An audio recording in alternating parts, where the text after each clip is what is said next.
김현욱 전남지사가 갑자기 단일 의대로 의대 신설 추진 방침을 변경한 것을 두고 이 주사에 누굴 만나 어떤 일이 있었는지 궁금증이 커지고 있습니다. 목포시 선거구에 출마하는 후보들도 김현욱 전남지사의 전남권 의대 공모 선정에 반대하고 나섰습니다. 지역사회의 반발도 잇따르고 있습니다. 해남완도 진도 선거구의 TV토론회가 오늘 열렸습니다. 정치구단 박지원 후보와 9번 출마 경력의 곽봉근 후보가 맞붙었습니다. 목포 장미의 거리에 때 아닌 쥐떼가 들끓고 있습니다. 봄철 번식력도 강해 도시 위생에 빨간불이 켜졌습니다. 여러분 안녕하십니까. 목포 MBC 뉴스데스크입니다. 통합의대를 추진하던 김영록 전남지사가 단일 의대로 갑자기 변경한 이유에 대해 궁금증이 커지고 있습니다. 대통령의 전남 방문 직후에도 통합의대를 강조했던 전남지사가 최근 2주 동안 누굴 만나서 어떤 말을 들었기에 이런 결정을 했는지 전남지사가 속 시원하게 답을 해야 할 것으로 보입니다. 김양훈 기자입니다. 김영록 지사가 전남 통합의대론을 처음 꺼낸 것은 지난해 10월. 실국장 정책회의에서 각 대학이 신청하는 방법도 있지만 통합 신청 방법도 있는 만큼 도민 의사를 모으는 노력도 기울이자고 말했습니다. 이후 급물살 탔습니다. 두 달여 뒤 전남지사는 목포대 총장, 순천대 관계자 등과 의대 설립 해외 성공 사례인 캐나다 노던 온타리오 의과대학을 방문합니다. 벤치마킹이 목적이었습니다. 해외 순방 직후 목포대 총장과 순천대 총장이 공동의대 설립안을 조속히 마련하기로 합의도 했습니다. 또 며칠 뒤에는 국회 앞에서 전남 국립의과대학 유치 범도민 결의대회를 열었습니다. 그런데 갑자기 전남지사가 통합의대가 아닌 단일의대론을 꺼내든 이유는 무엇일까? 지난달 14일 전남을 방문한 윤석열 대통령의 전남의대 언급부터 시작된 것으로 보입니다. 이걸 어느 대학에다가 할지 하는 문제는 전남도에서 좀 정해서 또 의견 수렴을 해서 알려주시면은 저희들도 이거를 하여튼 추진하도록 이렇게 하겠습니다.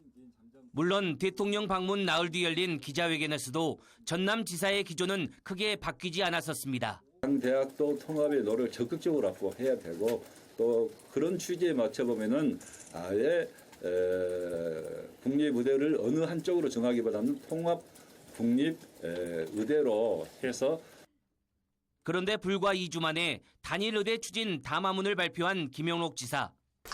이런 제반 여건을 고려해서 전라남도는 어느 대학의 국립의대를 설립할지 공모 방식으로 추진하기로 하였습니다. 짧은 기간 동안 누구를 만나 어떤 이야기를 나눴고 의대 관련 어떤 확답을 들었기에 이런 결정을 했는지 궁금증이 커지고 있습니다. 그런데도 구체적인 설명은 없습니다. 소통이 부족하다는 말이 나올 수밖에 없습니다. 통합의대론이 나왔을 때부터 전남 서부권에서는 동부권처럼 단일의대 우선이란 목소리도 못 내느냐는 말을 들을 정도로 전남지사에 힘을 실어줬습니다. 그러기에 전남 서부권의 실망감은 더 클 수밖에 없습니다. 김영록 도지사는 더 이상 목포 시민들과 전남 산하권 도민들에 대한 기만을 멈추고 지금이라도 공모 절차 진행을 차려해야 단일의대 공모 결정이 법률적으로 가능한지도 따져볼 일입니다. 의과대학 설립 신청은 대학이, 정원 심사 배정은 교육부가 합니다. 지자체가 공모로 단일의대를 어디로 둘지 결정하는 것이 맞느냐는 논란이 있을 수밖에 없습니다. 결정이 아닌 이른바 제안 수준일 뿐입니다. 전남지사는 고등교육법 및 의료법 등 의료 인력 양성에 관한 어떠한 법적 권한도 없습니다. 공모를 통해 결정하거나 정부에 시청할 아무런 권한 자체가 없는 것입니다. 정치적 결정은 아니라고 하지만 통합의대, 단일의대, 손바닥 뒤집듯 하는 것이 과연 정책적 결정인지 지역민들은 이해할 수 없습니다. MBC 뉴스 김양훈입니다.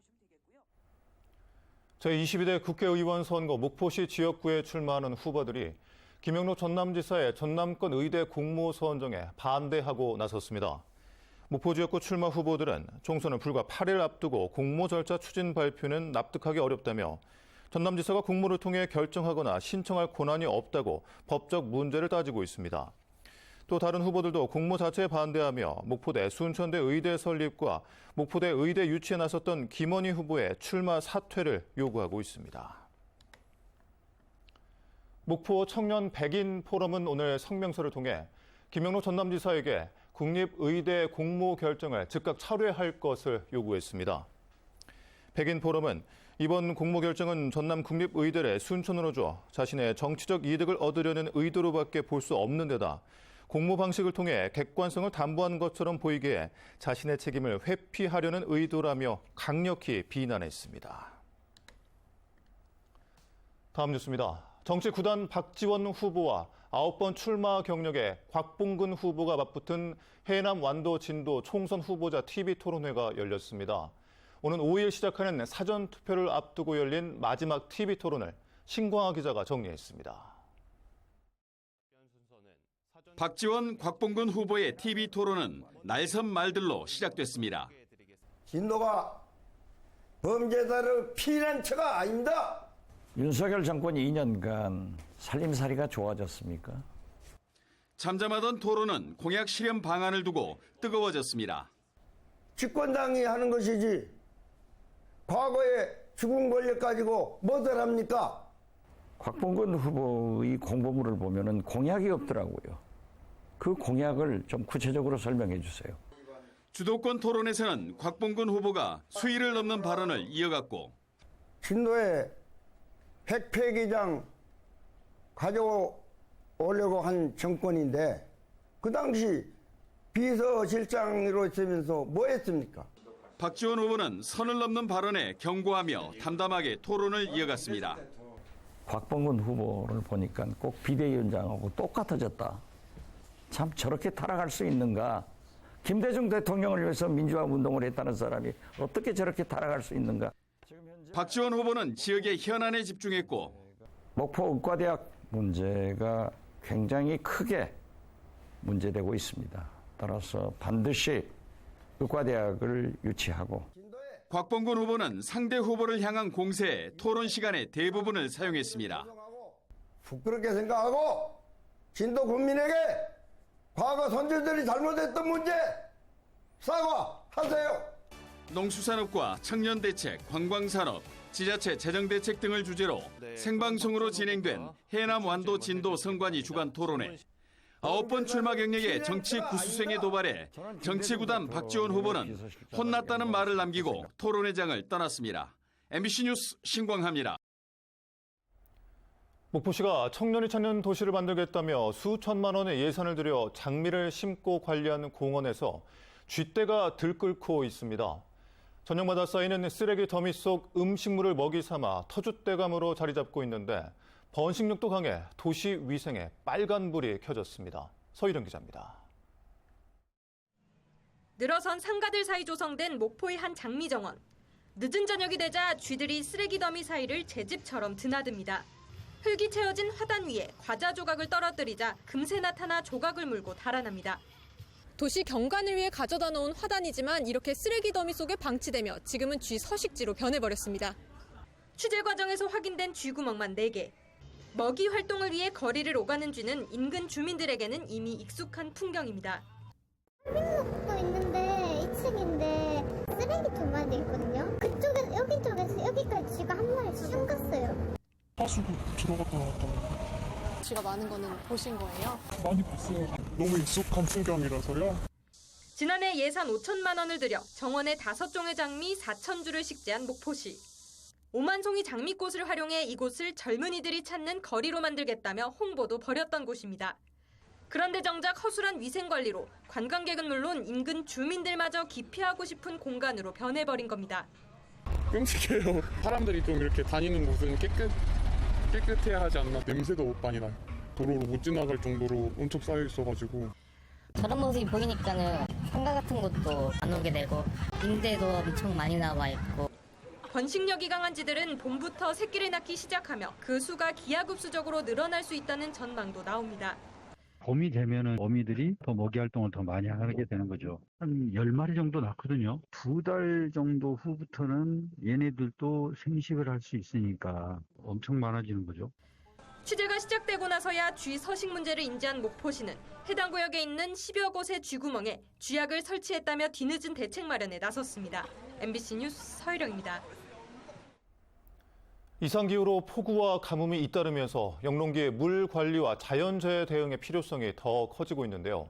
현장에 나가지 않고도 안전사고를 예방하고 실시간으로 물 관리를 할 수 있는 저수지의 스마트 정보 시스템이 구축되고 있습니다. 박종호 기자입니다. 영암군 신북면에 있는 용산 저수지. 지난 1996년 준공돼 최대 20만 톤의 물을 저장할 수 있어 인근 35헥타르의 논밭에서 사용하고 있습니다. 농민들은 가뭄이 들면 한 해 농사를 망치지 않을지, 집중호우에는 저수지가 넘치지 않을지 걱정 또 걱정입니다. 없을 때가 참 힘든데 비가 오면 꼭 반대로 오더라고요. 물이 필요할 때는 안 오고 안 올 때는 이렇게 엄청나게 와버리고. 저수지가 있으면은 원할 때 항상 공급이 되니까 편리하죠. 지자체가 관리하는 저수지는 공무원들이 일주일에 한 차례씩 직접 찾아가 수위를 점검하며 저수율을 체크하고 있는 상황. 전라남도와 영암군 등 농어촌 지자체들이 자동 수위 스마트 시스템 설치에 나서는 이유입니다. 자동 수위 스마트 시스템은 저수지에 압력 센서를 설치해 저수지의 수위와 저수량 등 정보를 실시간으로 측정하는 장치. 집중호우 등 재해 상황에서 저수지를 찾아가지 않아도 실시간으로 저수율 등 정보를 확인할 수 있게 됐습니다. 농사에서 물 관리는 매우 중요한 일이죠.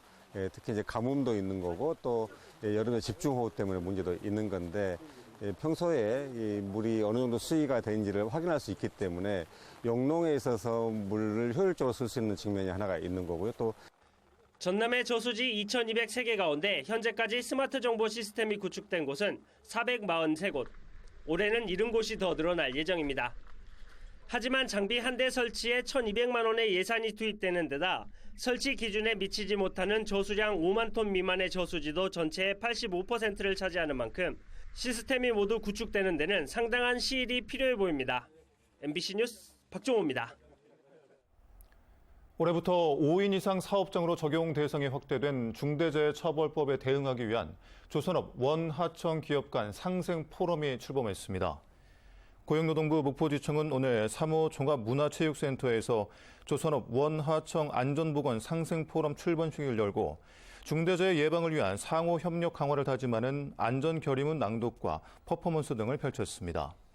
이 자리에는 영암 내 조선업 모기업과 협력기업 관계자 등 300여 명이 참석했으며 상생포럼은 매월 넷째 주 목요일 릴레이 방식으로 이어나갈 계획입니다. 전국 공무원노조 소방본부 전남지부가 정부가 발표한 근속 승진 기간 단축안에 소방 공무원을 포함시키라고 촉구했습니다.